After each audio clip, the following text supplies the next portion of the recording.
There we are. All right. Hello, everybody. My name is Josh McLean with David Walters Yachts. Excited for everybody to be joining in today for our webinar series. We're just going to give everybody just a minute to join in.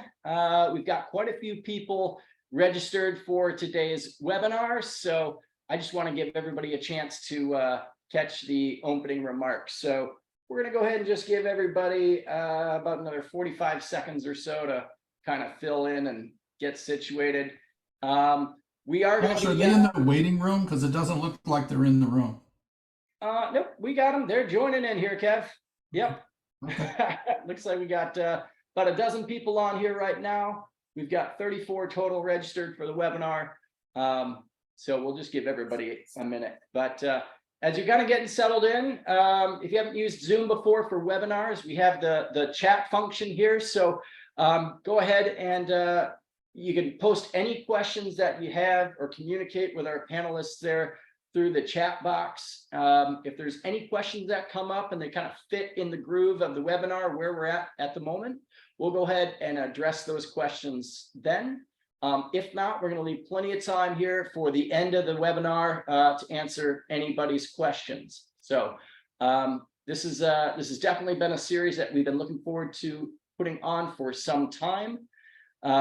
You know, this really kind of came about as a result of the #1 question we've been getting from folks over the past 6 months, and that's, you know, what's the boat market like relative to the boat that I own? So that was kind of the inspiration for putting this webinar together. And instead of making this series just a very broad subject about the overall yacht market, we really wanted to get granular with it, which is why we decided to do several different segments focused on each particular type of boat. So today's webinar is going to be all about blue water sailboats. So you know, Kevin, we were just talking about this earlier with Kevin Reeds. I'll introduce in a moment, but the term blue water sailboat, it's a pretty broad and all-encompassing term that's been kind of thrown around, and it's changed and it's evolved over the years. So it's a segment that there is no real clear definition for, but we're going to kind of discuss a little bit here in a minute how we're going to categorize that. So with that, we're going to kind of get on with it here. So I see we've got quite a few people joined in, which is awesome. For those of you who just joined in, please feel welcome to use that chat section there to post any questions, communicate with our panelists. We'd love to know off the bat, if you wouldn't mind, post which boat you own in the chat box, and that way we can tailor the conversation and maybe give specific examples based on the boats owned by the audience here. So I do recognize quite a number of names here, so always good to see customers and clients returning to get just a finger on the pulse of the market. So my name is Josh McLean. I'm the president of David Walters Yachts. I'm here in Annapolis, Maryland today with Jamie Gilman, one of our brokers out of the Annapolis office. Joining us as well is Dr. Kevin Reeds. Doctor, good to see you. Kevin's also a yacht broker here based out of the Annapolis office. And then we have George Eberhardt, who bounces between Naples, Florida, and Fort Lauderdale. But as of lately, George, you've been doing quite a bit of globe trotting, just hoping to wrap up a deal on a nice catamaran down in the islands. So we're all a pretty dynamic team. I've invited these brokers here today to offer their expertise. So I'm going to limit my yapping because I definitely am long-winded at times. I've been certainly guilty of that. So with that, I just want to turn it over to Kevin real quick, let you introduce yourself, and then George and Jamie, if you guys want to just go ahead and follow suit. Thanks, Josh. Yeah, I'm Kevin Reeds. I am also here in the Annapolis office.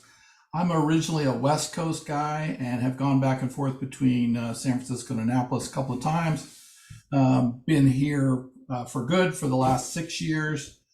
And have worked in the marine industry most of my life. Started out in high school in California, did some sailing, was in the Navy for a while, and did some professional sailing, and have worked at Santa Cruz Yachts in California, and then here in Annapolis worked for the J-Boat dealer for a long time, and then another brokerage house that's now closed up called Yacht, and then came here about 3 years ago now to join the guys here at David Walters Yachts.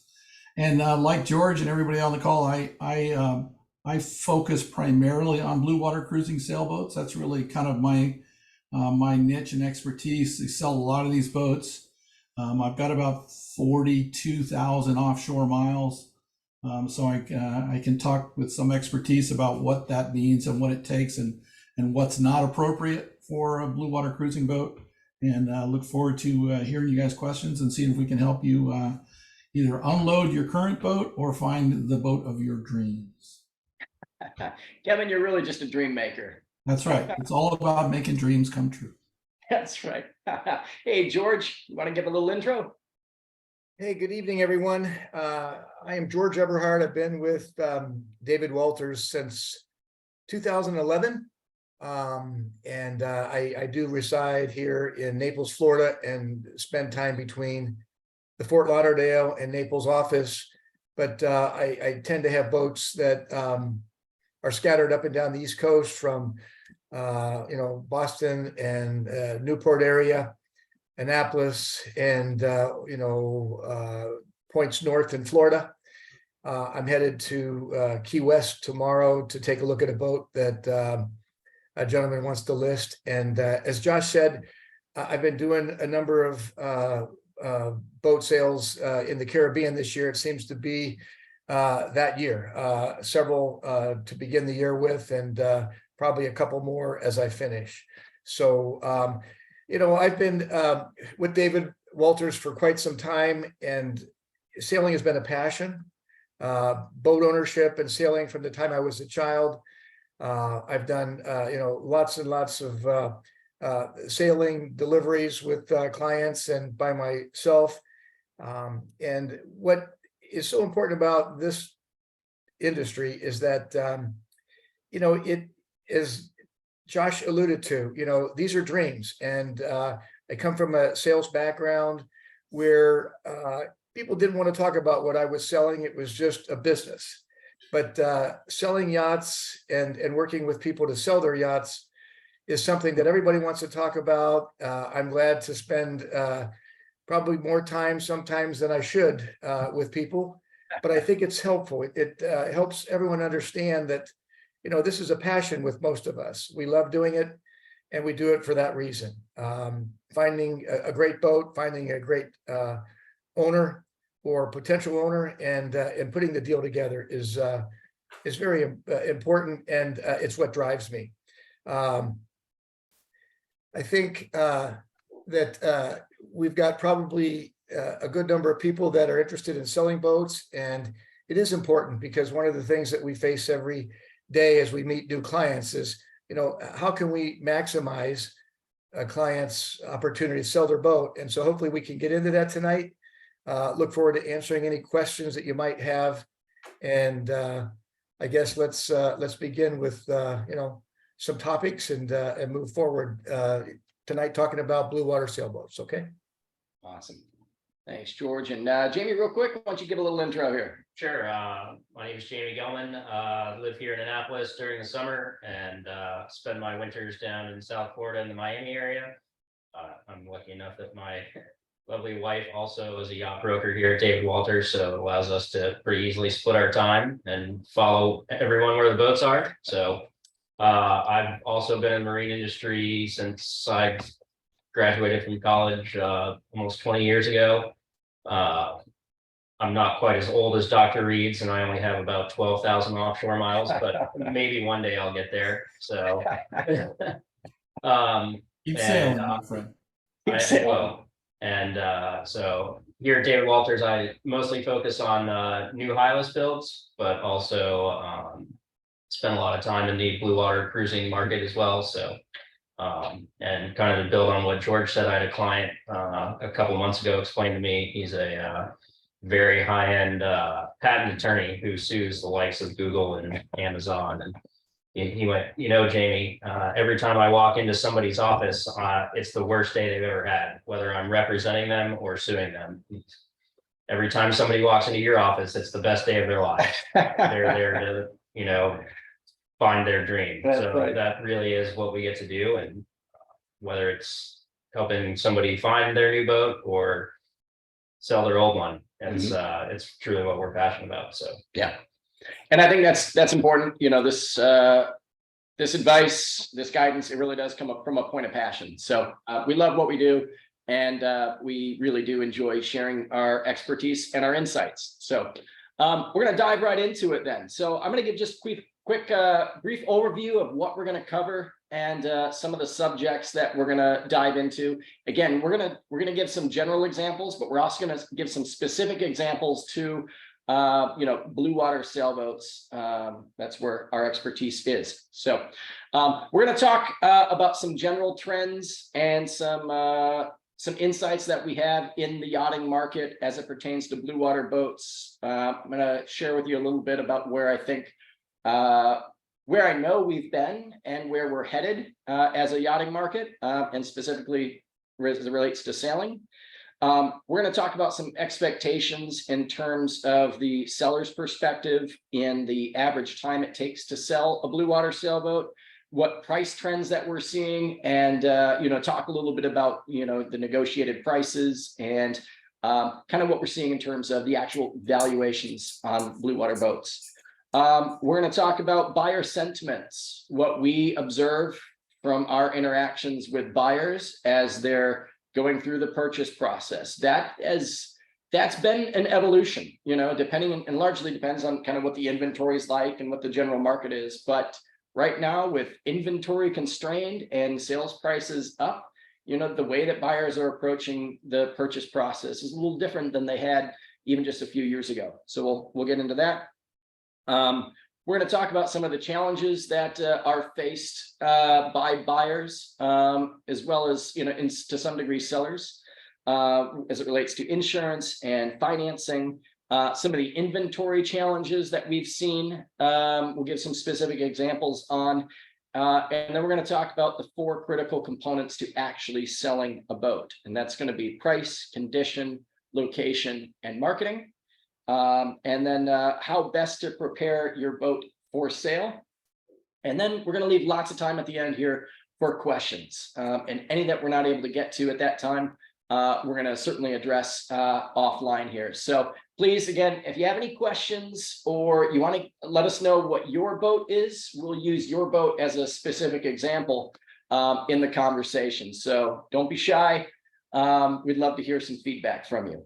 So all right, I'm going to give just a general overview of the yacht market, and then I'm going to turn it over to the experts here to talk a little bit more specifically about Bluewater sailboats. So if we go back and let's just kind of assess what the past 5 years has looked like. So if we go back, to 2018, 2019, the yacht market was on kind of a slow trudge uphill. We were seeing sales starting to increase. It was, kind of coming out of like that 2008 crash. The yacht market was kind of in a good place. It was predictable. Every year was a little, it was a slight improvement on the last. But the sport of sailing itself in Bluewater cruising really wasn't, you could say, growing. So then we saw COVID, and I remember March 2020 sitting out. I had all our brokers on our webinar across the whole company, and I said, I think the world's going to end. The yacht market's going to crash. We're all going to be out of the job.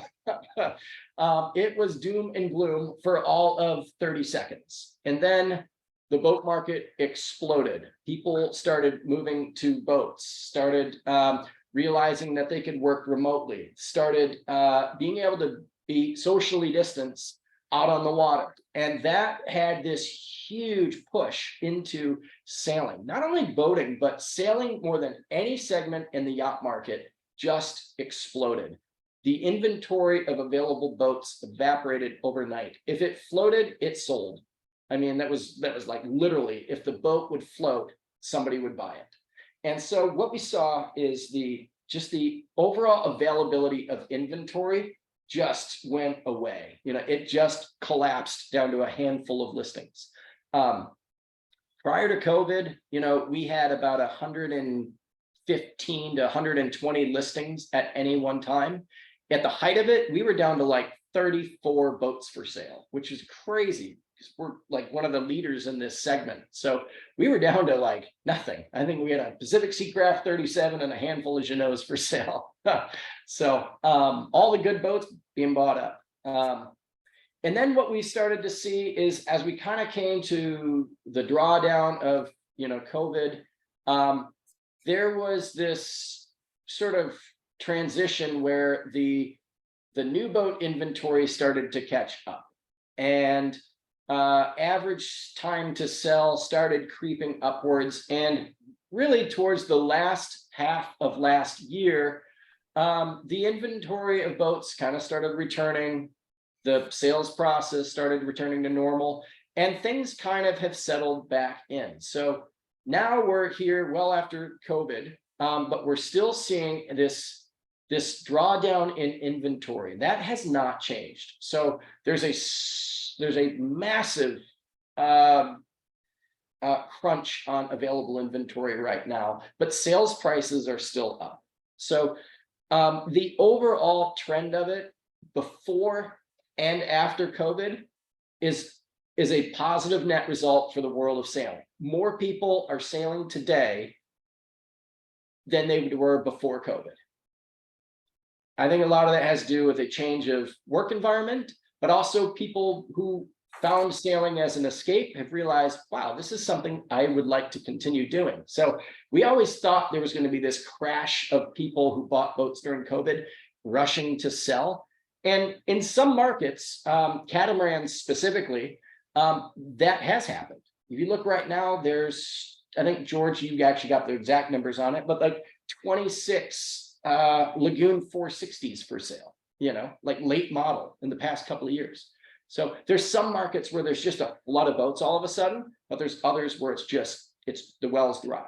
So that's kind of my overview of the yacht market. And now I kind of want to just turn it over, and I want to start with Kevin here. If you want to kind of give some insights on your current trends and some things that you've seen, and George, I'll let you follow suit there, and then we'll just keep going through.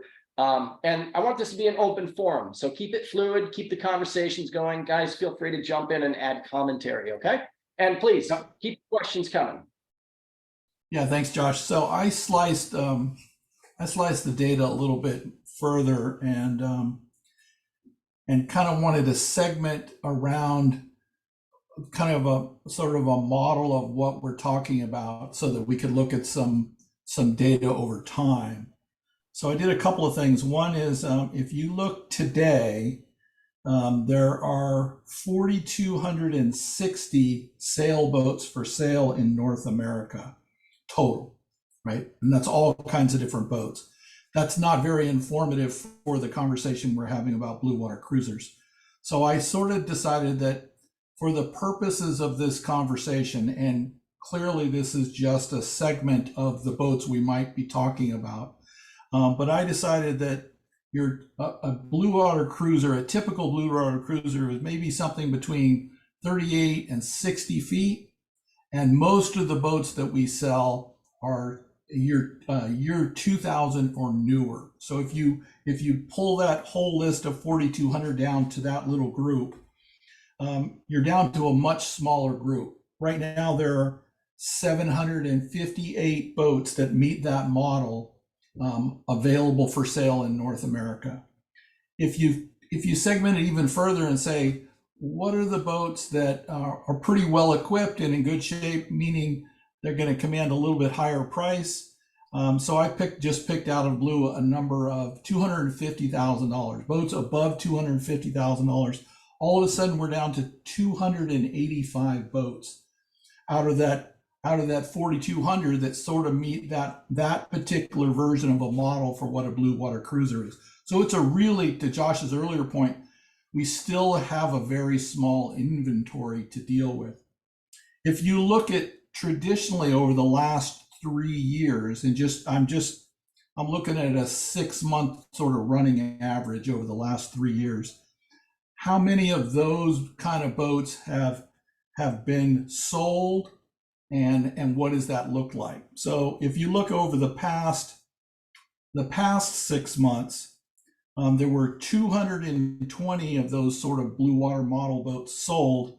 Only 77 were priced above $250,000. A very small number of boats, right? Compared to the 8,600 boats that were sold across the whole sailboat market during that same period. A year ago, it was a little bit higher. 293 boats were sold.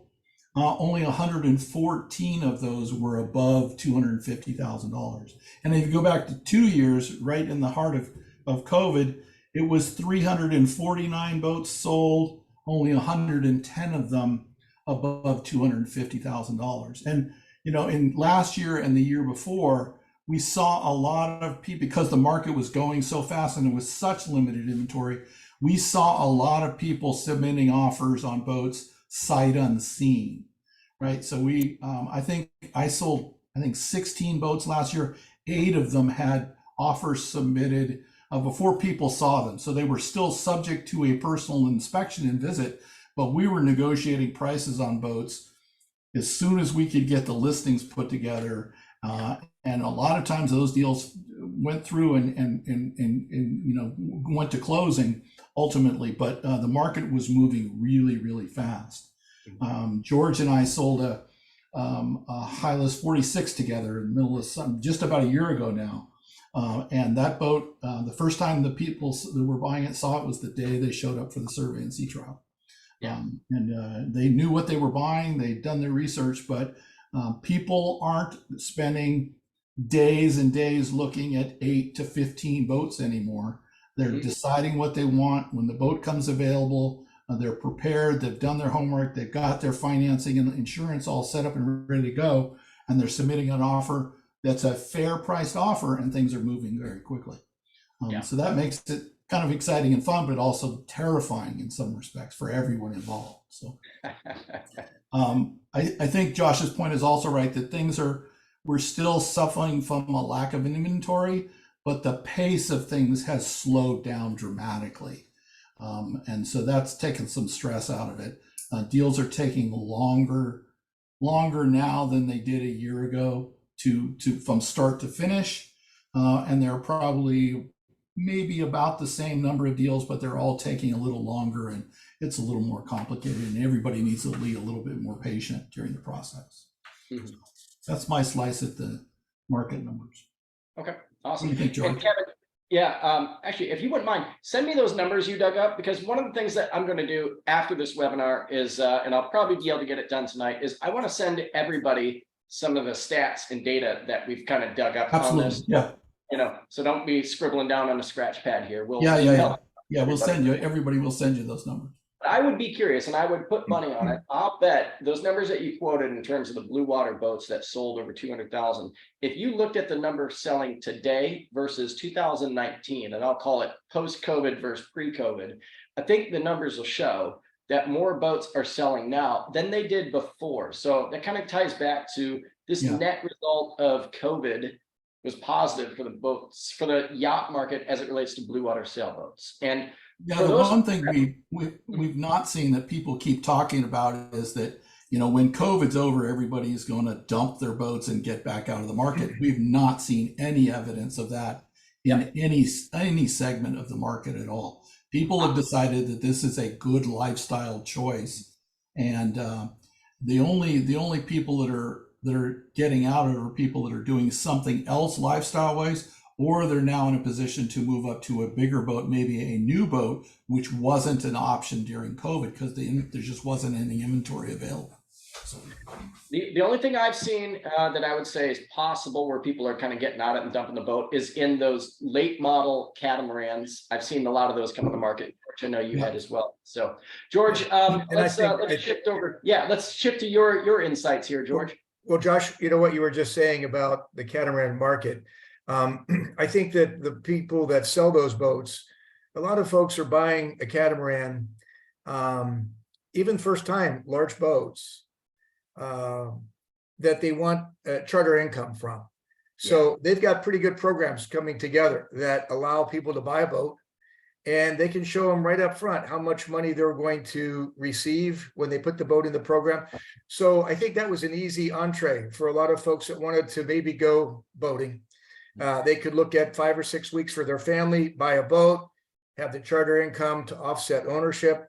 And now they've decided, well, I'm not even using the boat as much as I thought. And, at this point, maybe, it's not the best program for me, or I want to get out of this. So I think we are seeing a lot of those. And the primary, inventory, or the number of boats being sold in the way of catamarans, is predominantly into the charter industry versus owner operated boats.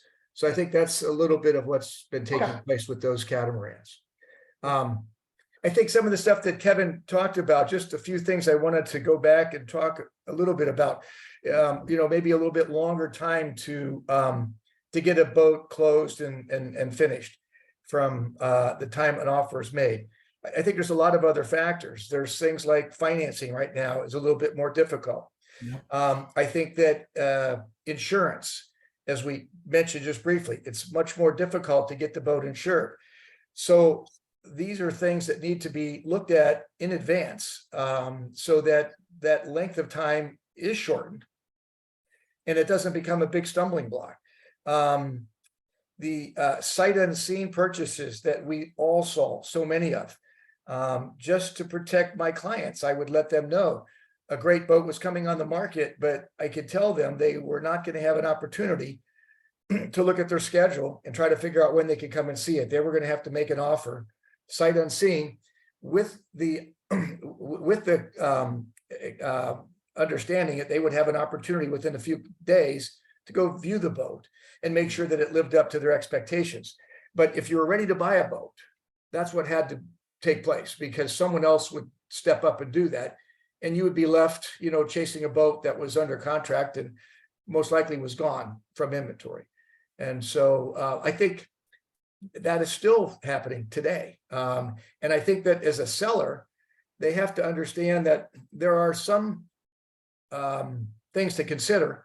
When a broker brings a seller an offer, sight unseen, hopefully you're working with a broker that's done a good job of giving that client as much information as possible, setting them up for the expectations when they step aboard that boat, and not just come and see a boat that we've not really spent a lot of time discussing and going over the features and the things that you're going to find when you step aboard this boat, so that in essence, you're just coming for confirmation of all of the things that we've been discussing about the boat, the equipment, the condition of the boat, and what you will expect to see. And if that's all faithfully transmitted, then that client stepping aboard your boat will see exactly what they're expecting. And the chances of selling that boat are extremely good, because you haven't surprised them with something that is glaring as soon as they step aboard the boat. So being upfront and straightforward with our descriptions and list of equipment and the kind of cosmetics and the overall condition of the boat is very important when we talk to the client, so that they are fully understanding and have a really good inclination then to move forward, because there have been no surprises.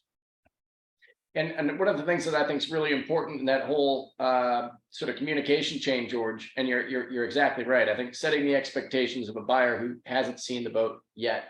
But what the seller can do to help kind of make sure that, because at the end of the day, if you just get a boat under contract and the buyer shows up and doesn't like it, it falls apart, that was kind of a waste of everybody's time. So as a seller, just be honest about any of the defects that are with the boat, because, they will be revealed at survey anyways. So if there is something that is known, it would behoove you to just say, hey, look, there's some dock rash on the starboard side, so that when this buyer flies in from half a country away, they don't look at it and say, well, what the heck? Nobody told me about this. And now you're either renegotiating the deal or it's just falling apart. So, to keep a boat under contract, to allow a buyer to travel and see it, it does take up some time. So be on it, and like our listing write-ups, we try to be as in-depth and detailed as possible, so that by the time we bring a buyer to the table, hopefully by that point, 99% of the questions have been answered. So as a seller, just kind of line up those, some of those details, and just be forthcoming about some of the deficiencies, because they'll come to light at some point. So Yeah. Great. Well, I think that's a pretty. One thing I want to go back on that George said that I think is really important. We talked about insurance being harder. One of the things I've seen in the last year or so is not only the insurability of the boat, but is the person buying the boat qualified to own and operate the kind of boat they're trying to buy? And insurance companies are getting very critical about the sailing background of people who are buying boats. So that's something to keep in mind if you're looking to move up to a bigger boat. You want to have those conversations with your insurance broker well in advance of starting down that path to make sure that you're in fact insurable. Or are you going to have to hire a captain and get some additional training as part of that process? And I think having those conversations with an insurance person ahead of time makes a whole lot of sense to know what's realistic and what, in fact, what's not going to be realistic for you as a potential boat owner. Yeah. And the people that we're talking to this evening are sellers. So, as you look at trying to list your boat or find a broker, it's important that you talk to the broker about that, so that you have certain expectations that your broker is going to do that kind of a thorough job to make sure that they bring qualified buyers. Because, we've shared with you our approach, and this is something that's on all of our minds, and we don't get paid until we sell your boat. So I don't want to bring a parade of wannabes to your boat that haven't been vetted, that aren't going to be able to get insurance, and have this whole process, my time, your time, and everyone's time wasted because, they love the boat, they might have the money, but we're having real trouble. And I've had people have to back away or just tell them, I can't get insurance for you. Or, if I point them in the right direction and they call me back and say, we just don't have the experience, we're gonna have to find a smaller boat and start our process of building our resume and ownership history, so that we can continue to move up to larger and bigger boats. Yeah, I think it's a valid point. And while we're talking insurance as well, because it does tie into a point that we're going to get to here, but we've had, and this is really important for sellers to be mindful of, is as a boat owner, the challenges of insurance. We've all dealt with it. You certainly have. But what most folks may not realize when it comes to selling their boat is the location and time of year. We've had deals where we've had a boat in Louisiana, middle of hurricane season. Insurance companies, even though the buyer was well qualified for insurance purposes, they would not underwrite a policy on that boat while a new policy, right? Yeah, a new policy while that boat was sitting in Louisiana in the middle of hurricane season. We had to get a captain to sail that boat from Louisiana all the way to Georgia just to close on the boat. So that's why, what we've seen lately is a massive migration of boats out of the hurricane belt, around this time of year to sell. We used to do a lot of deals right there in Fort Lauderdale in the midst of hurricane season, but now with insurance, we want to hurricane season because of that reason. So as a seller, if you're considering putting your boat up for sale, consider the location at which you're going to put that boat up for sale and the time of year.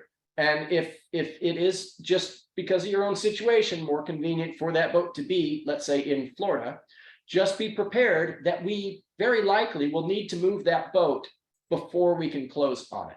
And it's not impossible. It's just everybody needs to understand that's going to be a variable when the time comes. So and that's an expense for the seller, because their insurance is in place and they control the boat. So it's up to them to get the boat moved, and that becomes an expense in selling. So it is something to consider, as you said, as we decide where to put a boat when we put it up for sale. Yeah. All right, I want to just keep the conversation moving here. So I want to talk a little bit about expectations. So seller expectations in terms of the average time to sell and sales prices. Now, we're having a conversation here about Bluewater sailboats, so you can't really frame the conversation in terms of this is what every Bluewater sailboat will sell for. We do an in-depth market study on each individual boat to really determine a value. So if you're interested in a real hard look valuation of your boat, reach out to us offline or just put a comment in the chat, and we will put one together for you and send it to you after these webinars. But we're going to talk just kind of more in broad terms here. So in terms of average time to sell, Kevin, we'll start with you. What have been your observations in terms of the market today, and what affects the average time to sell for a seller? Yeah, I think there's a bunch of stuff that affects it, but the biggest thing is pricing it realistically for what that boat is, right? There are some boats that are clearly move quicker than others. There are some boats that are older boats are a little harder to sell sometimes. Sometimes I've got a good example. I've got a Hinckley 49 centerboard boat that is coming to market later this summer. It's a very unique boat, 1974 boat. Somebody who's going to buy that boat is specifically looking to buy an older Hinckley sailboat, right? It's not your typical Bluewater cruising customer typically. So that boat's going to take some time. And so I've talked to that owner a lot about expectations about, this is probably not going to sell in a week or two. The same is not true if we get a Hylas listing, for instance, and we're the North American dealers for Hylas, we can sell those boats sometimes before we even get them up on the MLS because they're very popular and there are people looking for those boats, but we still need to price them appropriately for the boat. The boats need to be really clean. If you take people to a boat and it's filthy or it's full of junk and the owner's old stuff and the lockers are all full of crap, that's going to turn people off. So really clean is important. Well priced is important. We talked about location already, but that is even further if the boat is an hour away from where all the yacht brokers in your area, their offices are, it's going to be harder to show than if it's 10 minutes away and all the yacht brokers in town will routinely show your boat. So those kind of things add up. The other thing is what is the market been what boats of like boats have been selling for. Really, the market decides what the selling price of a boat is. And so if you think because of all the stuff you've bought and all the cool gear you've put on the boat, that your boat is X plus $100,000, but all of the boats like yours in the last 4 years have sold for X, well, then you're probably going to be $100,000 higher in expectation than what the market's really going to bear. Now, some of that is marketing, right? If you've got all the cool new stuff and you've made the right choices, you've made real improvements to the boat, if marketed correctly, your boat can be positioned to be more valuable than some of those boats sold. But again, it needs to be appropriate and realistic for what your boat is, whatever the situation that is. So Good. I think Thanks, that's Kevin. what it summarizes. Yeah. I think if I can add something to Sure. that, I've had the opportunity just recently to have two really spectacular boats, a little smaller than what I normally sell, but I took the boats because they were actually pristine. And in my opinion, if I was in the market for a boat right now, I would have bought either one of these boats, because when I stepped aboard them, the boat spoke for itself. One was an Alden 44 Mark I, and the other was a Bristol 38-8, the last Bristol 38-8 to sell from the Bristol yard. In fact, the boat was delivered the day Bristol Yachts went into receivership. Oh, wow. So it was a 1996 boat.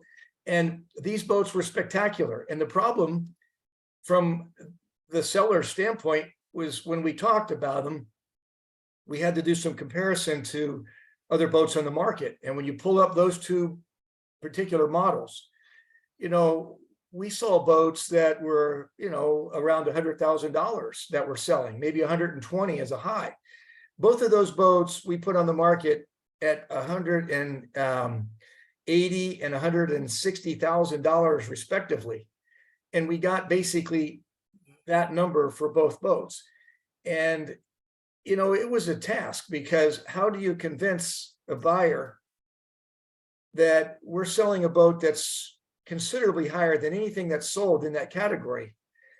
And my answer was just, you have to see the boat to understand why we're asking. And the other thing that's very important is I had one gentleman come and see the boat. It was the first boat he'd looked at, hadn't looked at any other boats. And he sent me a letter saying that the boat was too high priced, as he could see, you know, on Yacht World and sold boats. But then I told him, you really need to do yourself a service by going out and looking at the other Bristols or Aldens or boats in this category, Right. and see what is there when you step aboard. And then you'll remember what you saw when you were with me on this boat.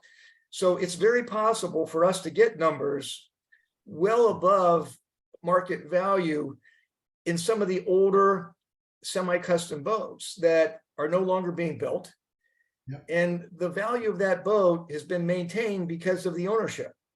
1, 2, 3 owners that have been extremely generous and very, very knowledgeable about taking care of a boat like that. And those boats separate themselves from the group. And it is basically what I tell people: the boat has to stand on its own.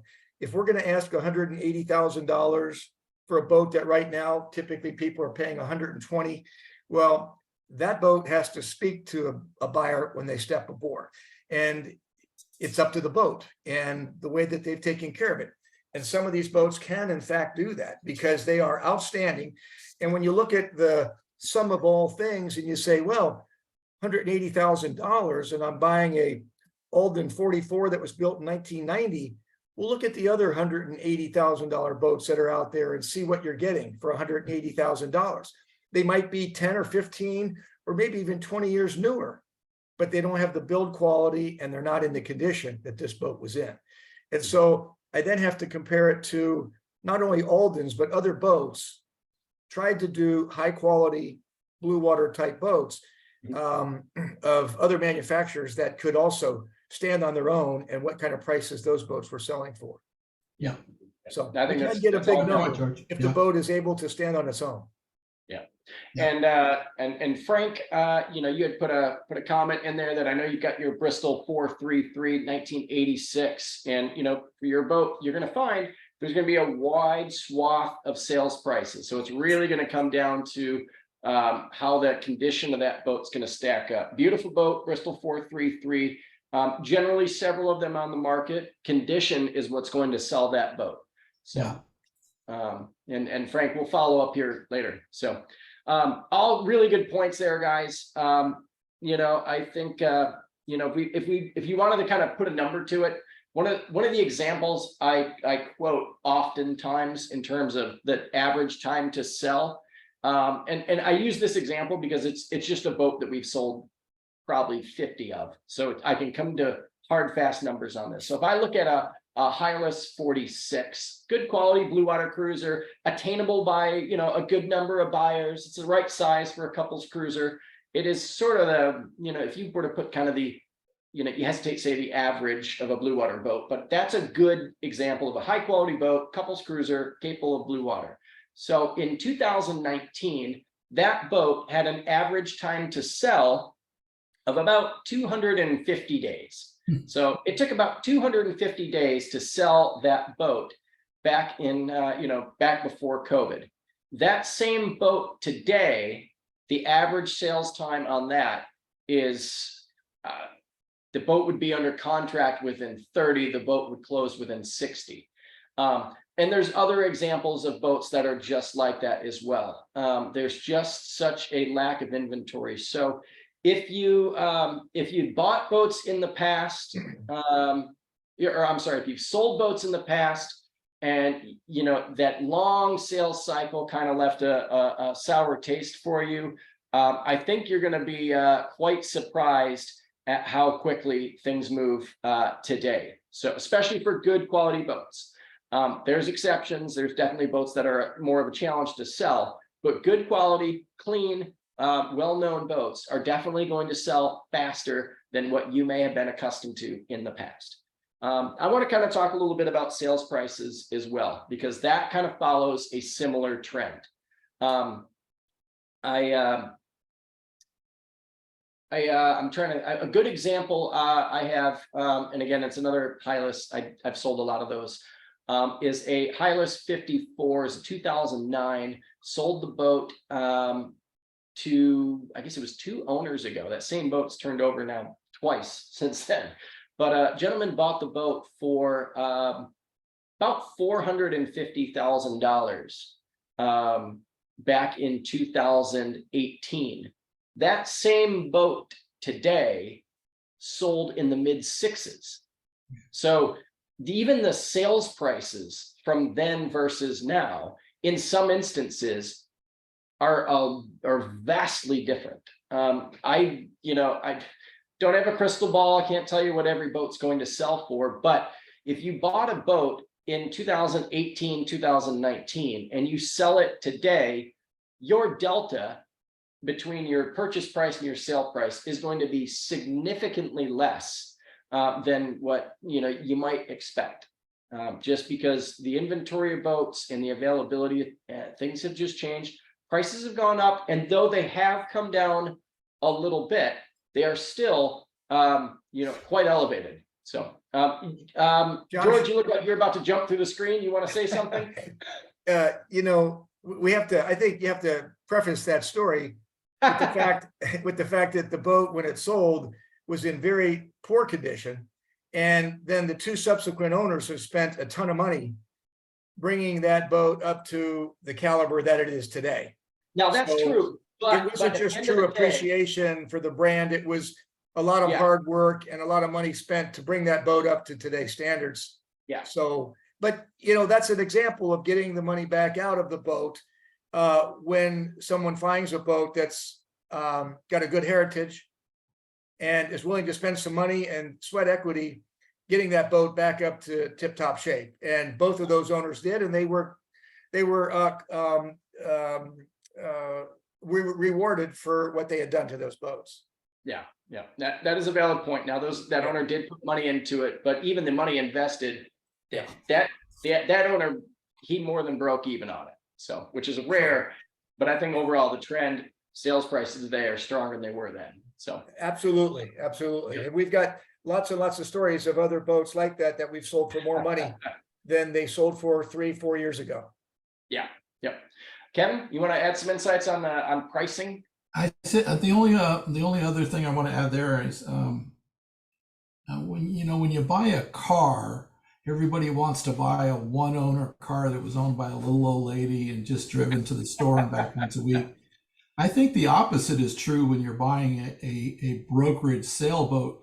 And kind of back to the point that these guys have been talking about, if a boat has changed hands a couple of times in the last few years, that there have been opportunities for several people to invest in your future boat and make some needed repairs and upgrades, that's probably a good thing. Then I'd rather see that than a boat that was owned by the same person and maybe neglected over that same period of time. So I wouldn't be put off by a boat that had changed hands a few times, because like I said, there's an opportunity for those people who have invested in your future boat on your behalf, which is a good thing, probably.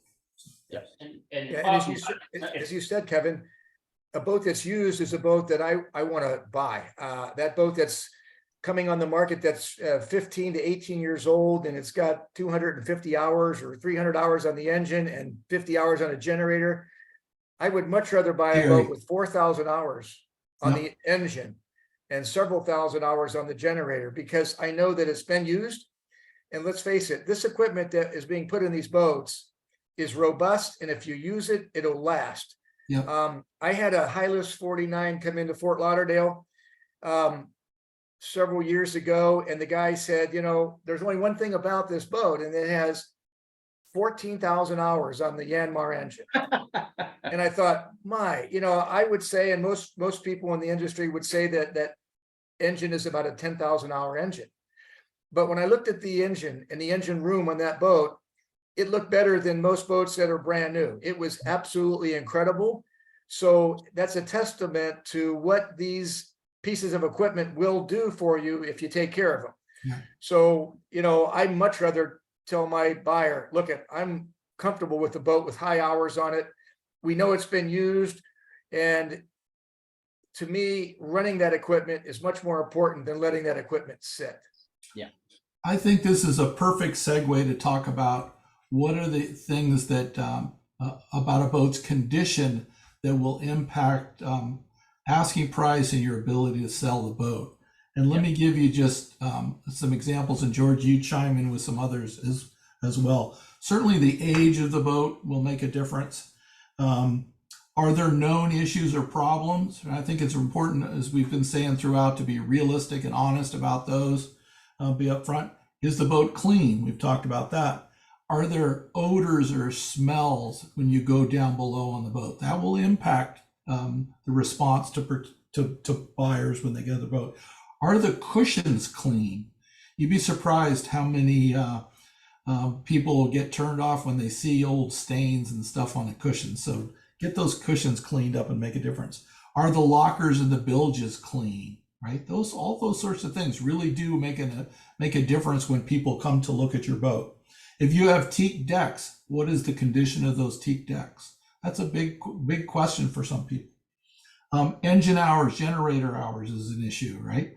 You want to show maintenance records is also an important thing. If you can show a binder full of everything that was done to that engine, that's going to make people feel a lot more comfortable than I don't have any of those. It's had all its maintenance records, I promise. That's not going to go very far. How old is the standing rigging? Has it been changed recently? Is the running rigging in good shape? What do your sails look like? Batteries, how old are the batteries? What does all of that look like? Electronics, are they new, or are they original to the boat and maybe in need of replacement? Is there a dinghy and an outboard? What do they look like? All those sorts of things will impact that sort of whole valuation conversation of your boat, more than just how does it compare to the rest of the market. But when we look specifically at your boat, and in George's example, if you've got a boat that's in Bristol condition, you're probably going to be able to realize a higher selling price than the average boats, because your boat has earned that. But you're going to have to justify it, and we're going to need to show that your boat is of a higher value than the average boats that are selling. So I think that's all that stuff supports the term. One of the things that Josh will send to everybody when we're done here is we have a checklist, a pre-sales checklist of things that you should go through and look at your boat, and it kind of takes you through the whole boat and gives you an opportunity to make sure everything is working and in shipshape status. Or if it's not, you can note it, and then we can have an intelligent conversation about what do we need to do about it. Is it something we need to take care of? Or is it something we're going to explain as part of the marketing process? So all of that stuff is really important. Yep. Kevin, your mention about records for maintenance and stuff like that. I have a story and an example that references that. I had a 53-foot Holberg Razzie that was down in Grenada, and I actually sold the boat to a gentleman from Seattle who never saw the boat until they traveled to Grenada for the sea trial. But what sold them was the owner. When he came to me, he showed me 18 pages of Excel spreadsheet that started from the day he bought the boat from David Walters Yachts, and up to the date that he called me. He had just had some service done, and the Raycor fuel filters changed, and it was on that Excel spreadsheet. So when I sent that spreadsheet to his broker and said, this is the maintenance record, they called me back with an offer. It's that powerful. It is something that as a seller, if you have little notes and you've got a scrapbook and you want to take the time to put that together in something that could be a PDF or an Excel spreadsheet, and you give that to your broker, you can't imagine how far that goes to convincing a potential buyer that your boat is the boat to buy. Relieves a lot of stress and anxiety by doing that. Absolutely. Yeah, Exactly. Exactly. Yeah, I think a couple of things that you can do just to build off of that. You know, we've mentioned engine hours and engine rooms and things like that. If you're close to a major service interval, thinking about listing your boat, so 1,000-hour service or something like that, I would say go ahead and do it. That, you know, and add it to that maintenance record. That's a big way to be able to distinguish yourself in the marketplace, is having that buyer not have that looming over their heads immediately after purchase. Kevin mentioned dinghies and dinghy outboards. If you have a dinghy that is not in the best of shape, get rid of it. Sell it on Craigslist, get whatever you can for it. If it's not holding air, if it's mildewy, if it's not going to clean up well, ultimately it's going to detract from the overall value of the boat by having it around. It's going to get replaced anyway by the new buyers, most likely. Get what you can for it and don't ever mention it. But if you are going to keep the dinghy, you know, get it as clean as you can. It is going to get looked at. So even if it's covered up on the davits, those covers are going to get pulled off. Make sure it holds air, make sure the outboard runs well, clean gas in there, that sort of thing. So, and as far as dinghies go, it's very important. If you've got a dinghy, no title, no registration, sell it to the kids down the block. You don't want that to be part of the sale, because that can really cause problems trying to get the deal closed if there is no title or bill of sale or registration for that dinghy. It's impossible for that next owner to go ahead and get it registered. So if you don't have the proper paperwork, a dinghy is something that you probably should sell to your neighbor to have the kids use, you know, on the ponds and the bays, and just keep it separate from the boat. Yeah, exactly. Jane, and we've all seen that drag down, you know, the process of selling a boat much longer than it should normally take. Absolutely. But along those same lines, Jamie, as you talk about these things, you know, we're talking to folks who are thinking about, you know, selling their boat maybe, or wanting tips. And I would say this, you know, you're still using the boat and you know that the mainsail is shot, and it's going to be something that you know, a new buyer is going to have to buy. Well, if you're going to sail the boat for another year or so, buy a new mainsail and enjoy it, or whatever that piece of equipment is that's failing or has failed, and maybe you're going to keep the boat for another season.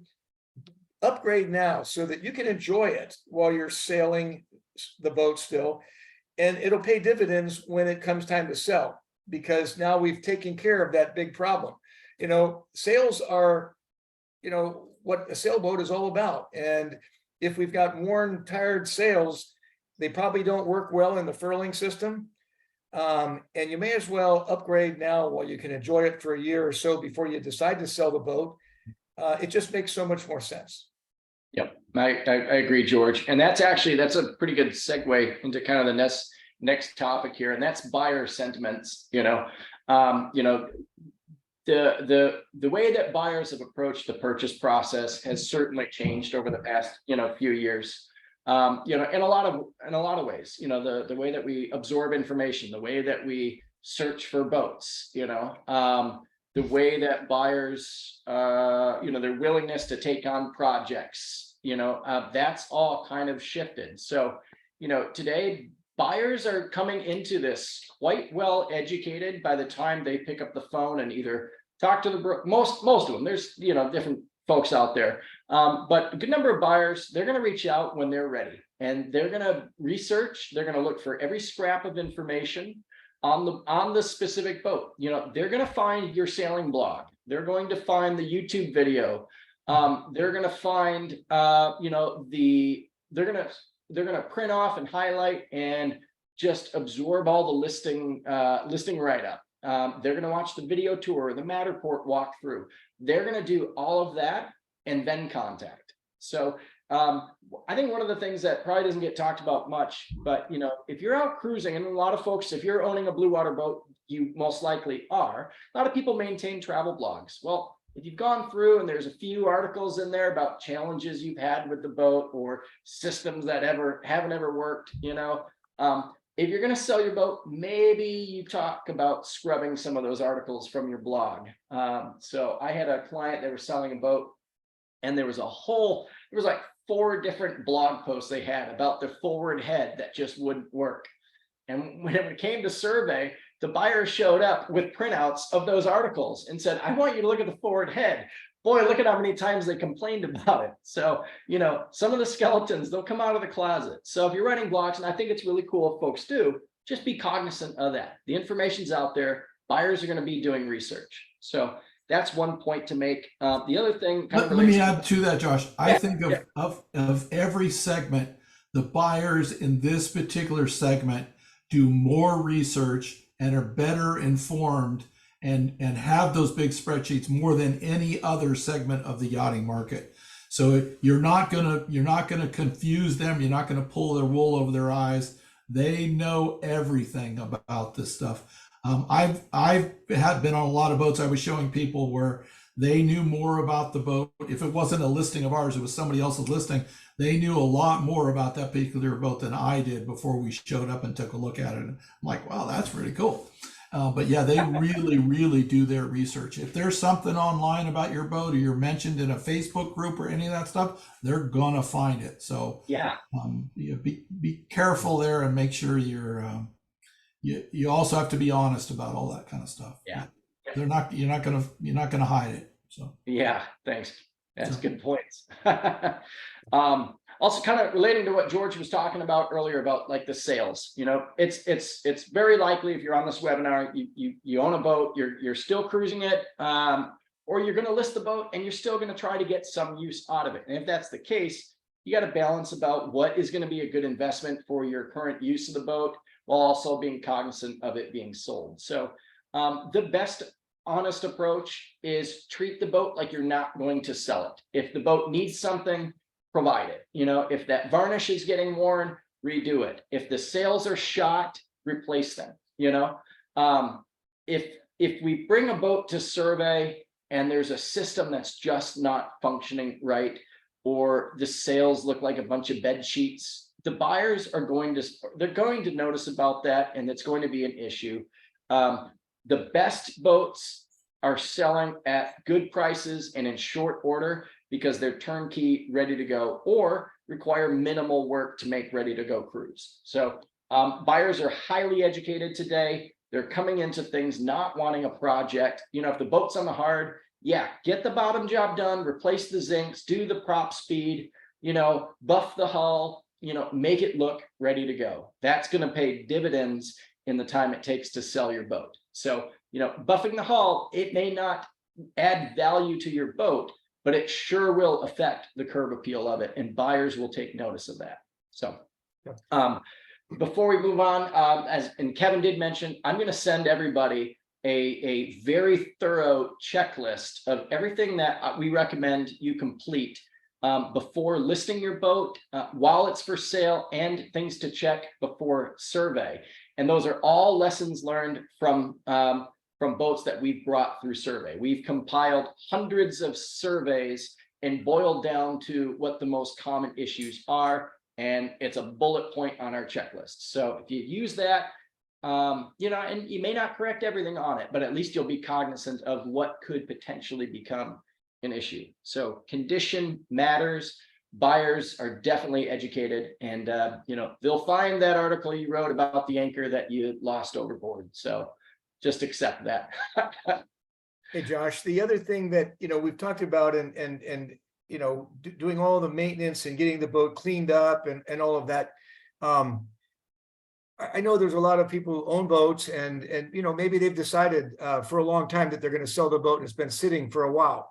And you can have a guy fix or repair something sitting at the dock. But the next step is you need to take the boat out and sail it. Yeah. You need to go out and do your own sea trial. you want to make sure that the sails unfurl properly and that the furling system that you haven't used maybe in 6 months since you were there and put the boat away is still operating, or that a line hasn't chafed and breaks. That's so important, because if you run through a typical sail and you turn on all the equipment, well, you're going to be duplicating exactly what that surveyor and the buyer are going to do on the day of the survey. So don't stop short of just cleaning it at the dock and then hoping everything will work when you take it away from the dock.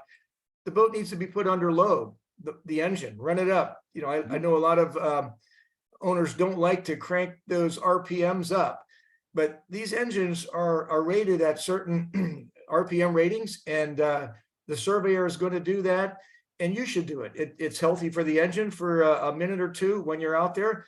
Make sure that it doesn't overheat, because it's going to overheat during the survey.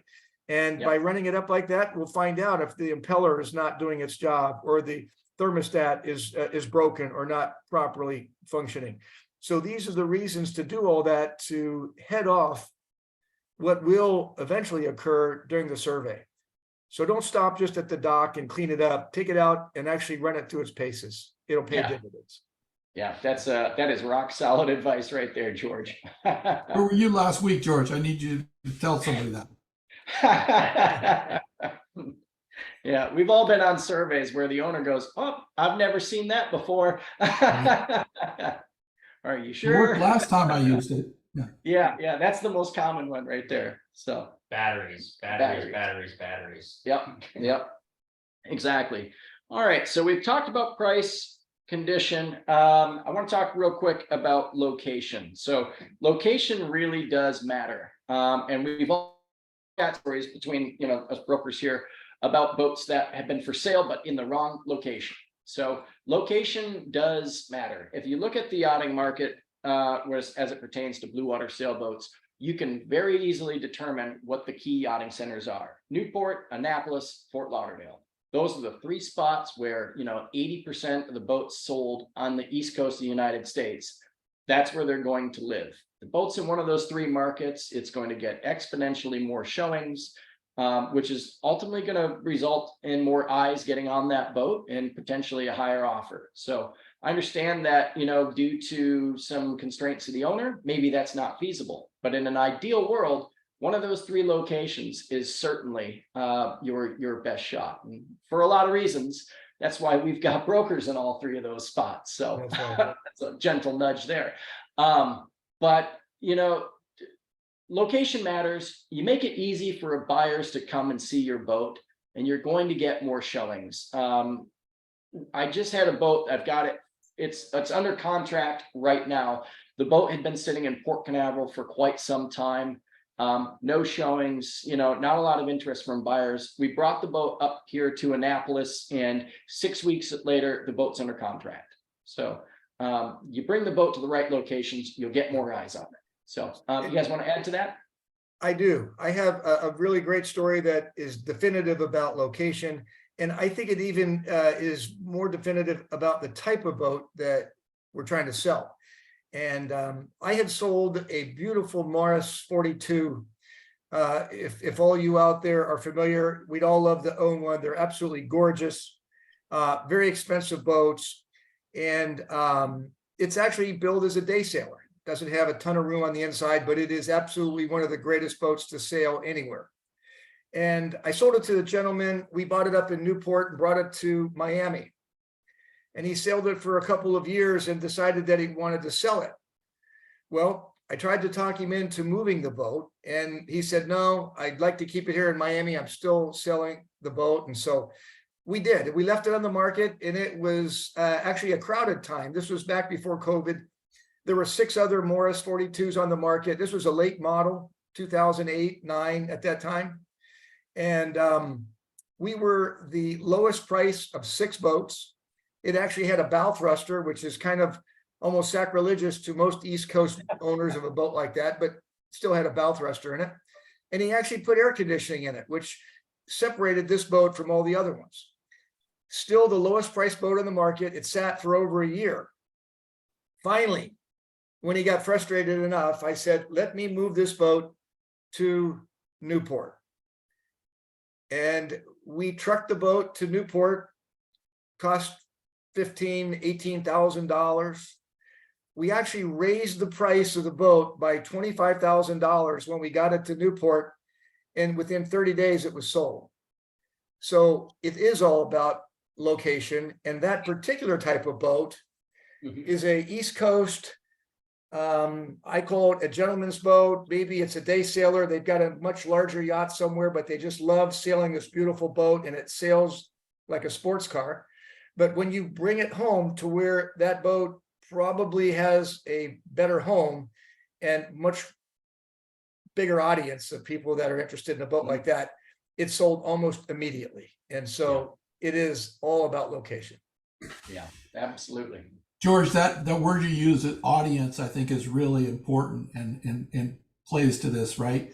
If there's somebody that's looking for that particular kind of boat, they may or may not decide to travel to another location. But there's a larger audience of people who are looking for boats similar to that, but they don't know yet exactly what it is that they are looking for. And if you're in one of those primary yachting centers, you have a much better chance of them and their brokers being able to show your boat as part of boats that they're showing to potential buyers. So you just increase your odds of having people being able to lay eyes on it by putting it in one of those places. Yeah. If that's not realistic and not possible, again, you need to be realistic about your expectations. It may take, to George's point, a lot longer for someone to decide to buy your boat, and you just need to be realistic and accept that compromise, that's the case. So That's it, Gavin. You're right. Yep. Yeah, all good insights there, guys. And then the last of the sort of the four components to selling a boat: price, location, condition, is marketing. And marketing is really what kind of ties this whole thing together. At the end of the day, we're still trying to attract a buyer.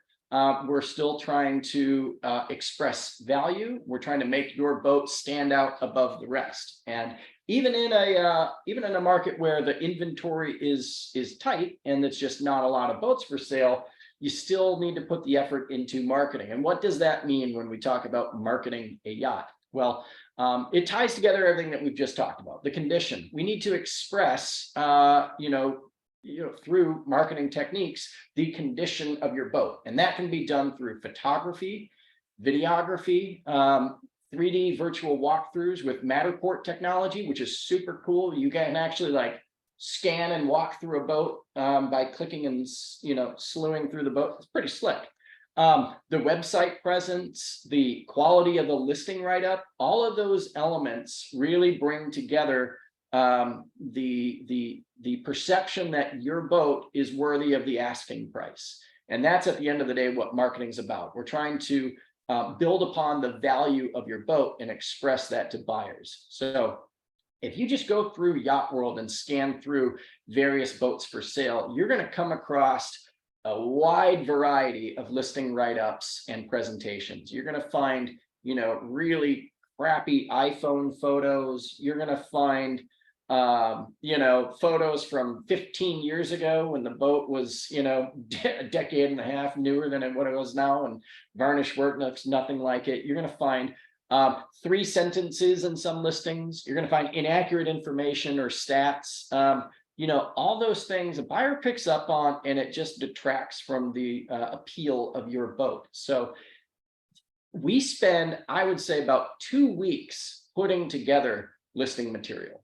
And that's, it's a common frustration where sellers are like, well, I signed the listing agreement. Why isn't it up on Yacht World? And if you go and you actually look through and read and absorb the listing write-ups that we do, you'll find that they're incredibly in-depth and descriptive and really sell your boat, and at the end of the day, we are salespeople. We use techniques in marketing and, visualization to convey your boat's value, which, you really need an element of salesmanship to really influence and work with a buyer, because at the end of the day, that's our job for you.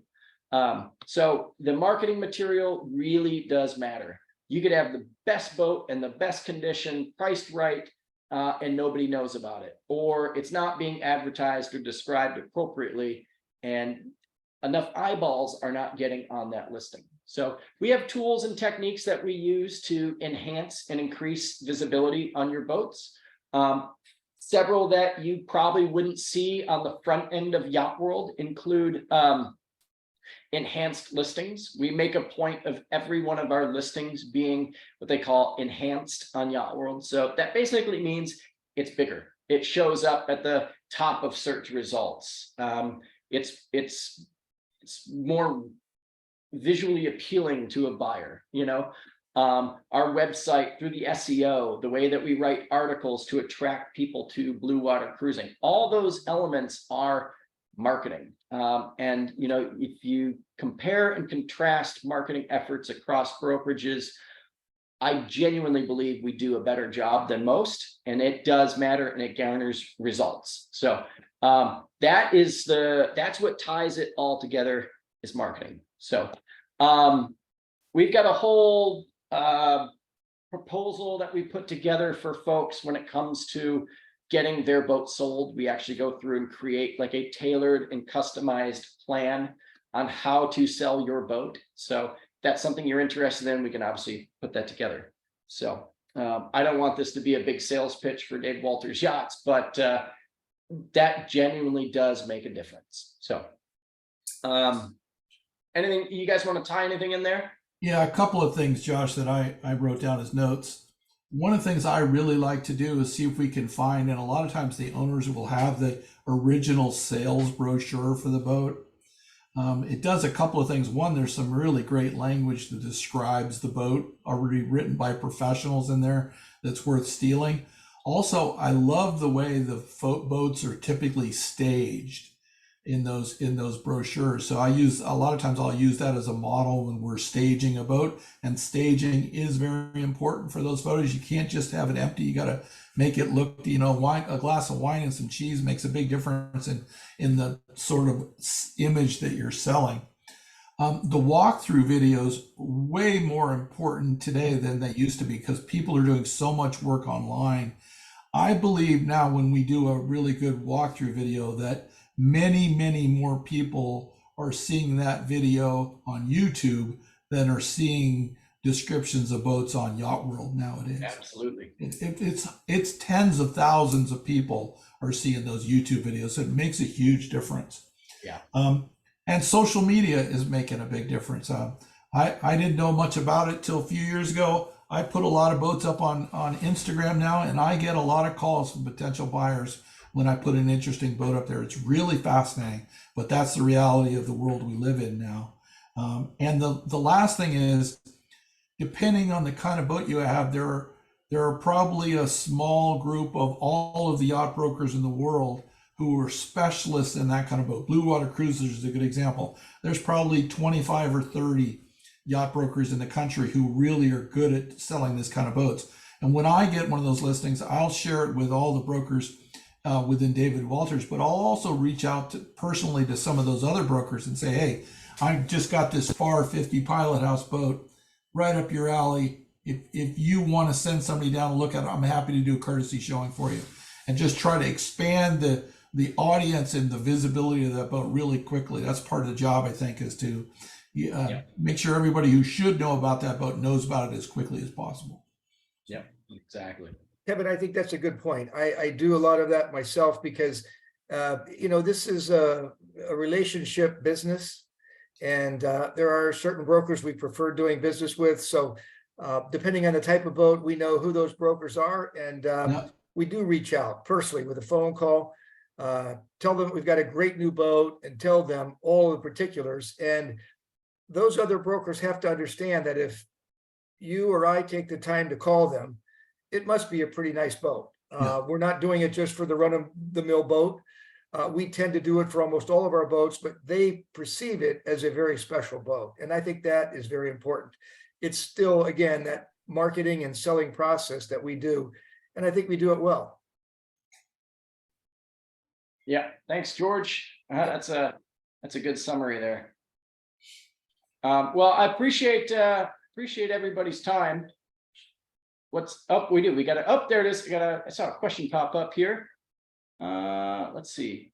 What is the low end size asking price that you are willing to bring in as a brokerage boat? So, okay, Chris, that's a good question. So, really, we don't look at necessarily the price. We look at the quality, and we have sold some extremely high quality boats that aren't necessarily high value boats. We've always had pride in representing good boats.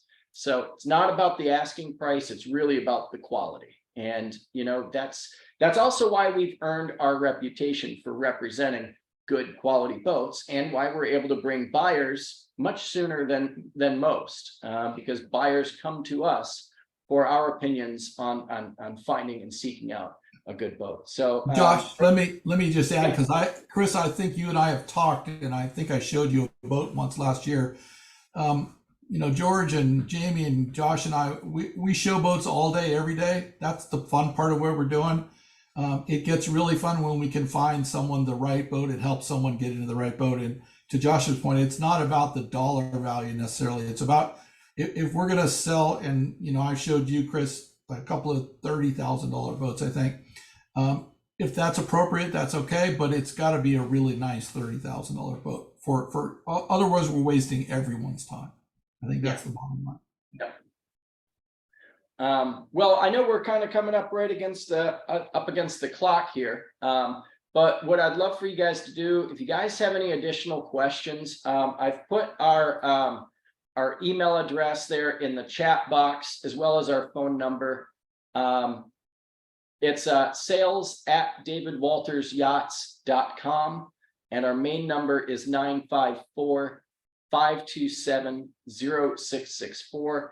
That information's all up on our website as well, www.davidwaltersyachts.com.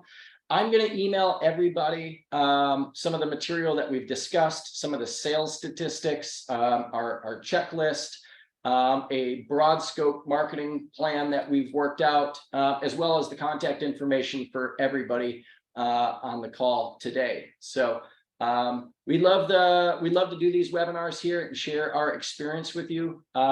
I'd really encourage you guys to reach out so we can talk one-on-one, because a lot of what we discussed today, even though we've kept it focused on Bluewater boat, can variably change depending on your boat. So we'd like to talk to you and discuss your boat in detail. Obviously, there's not any obligation there. We enjoy talking boats, and we always take a consultative approach here. Many of the folks that we work with, we build relationships with for years to come. So, even if you're not talking about selling a boat tomorrow, it may be a year, it could be 5 from now. Still reach out. We'd love to talk to you, and at least just keep your finger on the pulse. So that's why we're here. We're generous with our time and our experience, and really look forward to connecting with you guys. So I'm going to wrap it up here. We've got our next webinar coming up. That's all about cruising catamarans with Richard. So appreciate you guys joining in. Gentlemen, Jamie, George, Kevin, thanks for your experience, guys. We'll talk to you guys all soon. Okay. Thank you so much. Thanks, everyone. Thanks, guys.